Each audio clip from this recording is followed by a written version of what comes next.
Vive la liberté. Chronique de l'Association pour une constituante, www.pouruneconstituante.fr. La démocratie est en général perçue comme une évidence, comme un acquis. Rien n'est pourtant moins sûr.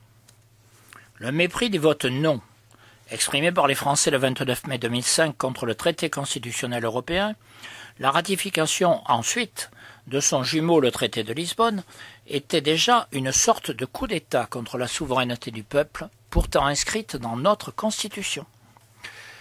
Ces derniers temps, le nouveau traité TSCG, dit pacte budgétaire, a été un coup de plus. Désormais, le budget de la France sera soumis au contrôle de Bruxelles.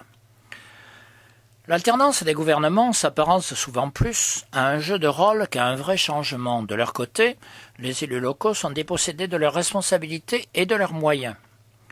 La Déclaration des droits de l'homme et du citoyen de 1789 est aujourd'hui bafouée dans nombre de ses articles, notamment sur la souveraineté du peuple et l'autorité du Parlement.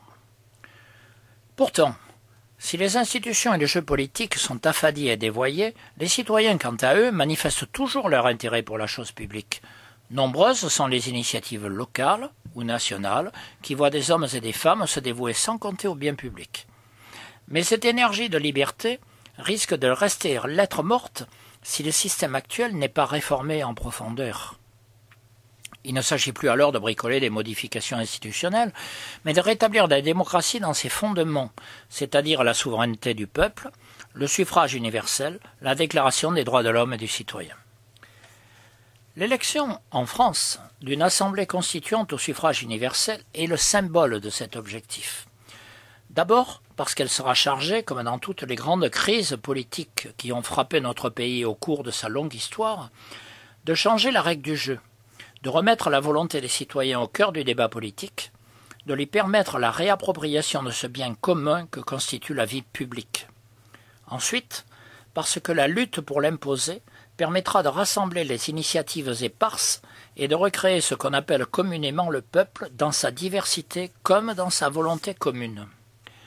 Elle se présente ainsi, face à la crise politique, comme un projet rassembleur, pacifique, démocratique, comme la recréation d'une volonté collective pour faire face aux défis d'un moment historique très difficile sur le plan national comme en matière internationale, en Europe et dans le monde.